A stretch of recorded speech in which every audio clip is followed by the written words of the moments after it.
சிந்திப்போமே 1688. அன்பர் பெருமக்களே, நேற்று வரை ஸ்ரீ கச்சியப்ப மாமுனிவர் அருளி செய்த ஸ்ரீ பஞ்சாக்கர தேசிகர் அந்தாதி எனும் நூலில் ஒரு 50 பாடல்கள் சிந்தித்திருந்தோம். அதை தற்காலிகமாக நிறுத்தி வைத்து இன்று முதல் தாயுமான சுவாமிகள் அருளி செய்த உடல் பொய் உறவு எனும் தலைப்பில் அமைந்த 50 பாடல்கள் சிந்திக்க இருக்கின்றோம். பிறகு அதனை தொடர்ந்து கச்சியப்ப மாமுனிவரின் ஸ்ரீ பஞ்சாக்கர தேசிகர் அந்தாதி நாம் தொடர்ந்து சிந்திப்போமாக. சிந்திப்போமே 1688. உண்மை உறவாக தன் அருளே கண்டாய். தாய்மானு சுவாமிகள் விளக்குகிறார்.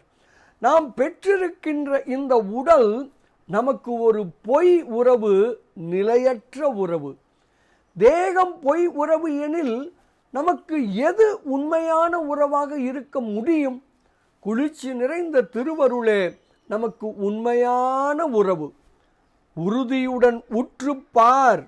மௌன குருவின் ஒரு மொழியே, சித்தாந்த மகா வாக்கியமாகிய அந்த மொழியே உண்மையானது.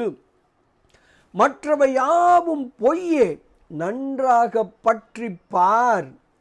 இப்படியாக திருவருளே நமக்கு உண்மையான உறவு என்று விளக்குகிறார் தாய்மான சுவாமிகள். பாடலை காணலாமே. உடல் பொய் உறவு ஆயின் உண்மை உறவாக கடவார் ஆர். தன் அருளே கண்டாய். திடமுடனே உற்றுப்பார். மோனன் ஒரு சொல்லே உண்மை. நன்றாய் பற்றிப்பார்.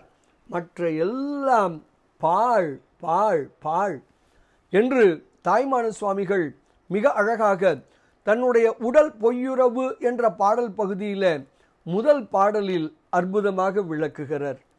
பொய் மெய் உணர்வோம், திருவருள் பற்றுவோம், பேரானந்தத்தில் திளைப்போம் திளைப்போம் திளைப்போம். இனிய வணக்கம். சிவாய நம.